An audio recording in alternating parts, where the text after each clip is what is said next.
Hi everyone, happy Friday. This is Jana Wunderlich here, and I wanted to talk today about what is going on in our industry with convincing and asking for help. I see that all the time, and I'm sure you do too.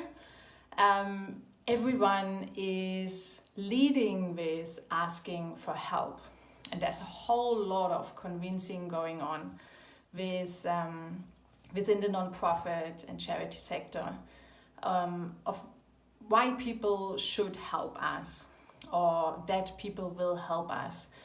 So if you look for the messages, it's always around please donate or please help us, please get involved in our fundraiser or in our project or in our event. And so on top of that, we will then highlight that we are a non-profit or a charity and that people really should be getting involved to support us. And that whole convincing is so common, which is why I wanted to talk about it. Because then we ask our teams to go out and ask people to get involved. And then we ask our volunteers to go out and ask people to get involved. And this is how we're trying to spin the net to get more people involved, right? It's kind of the typical way to do it.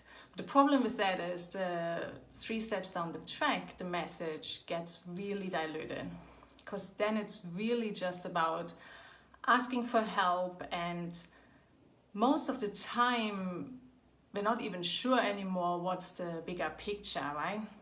Because it's just asking for help with the next project or with the next fundraiser or whatever is going on.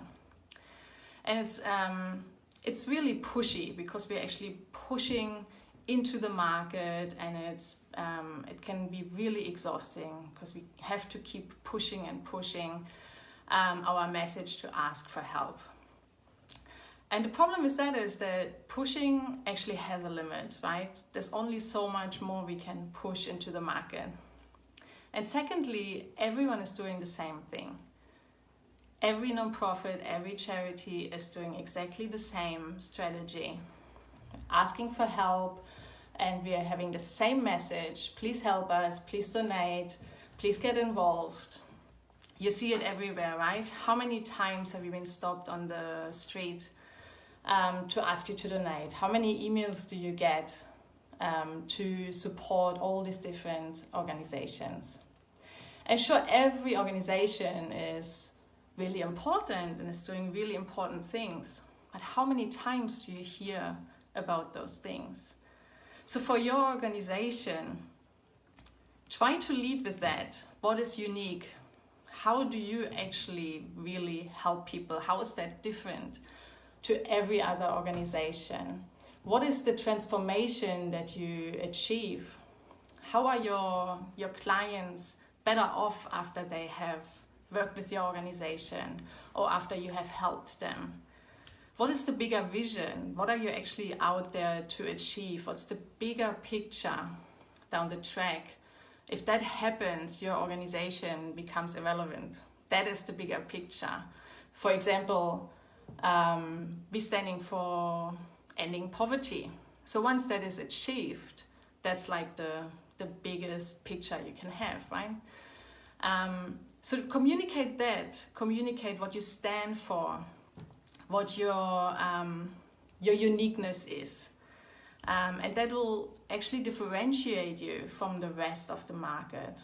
And if you lead with that, you may not even have to ask for help. You can still ask for help, but you may not even have to, because you inspire people enough that they come on board to support you. And that's what you want to achieve. You want to become a magnet, right, to attract people to you, to attract support to you. And the only way to achieve that is not by asking for help, but by leading with your uniqueness and showing how you are different. So that's my message for today. Focus on your message and make sure that you get support with that if you need. because that will really change the way you will inspire your market. Okay, thanks so much for watching, and have a great weekend, everyone, and I will see you soon. Bye for now.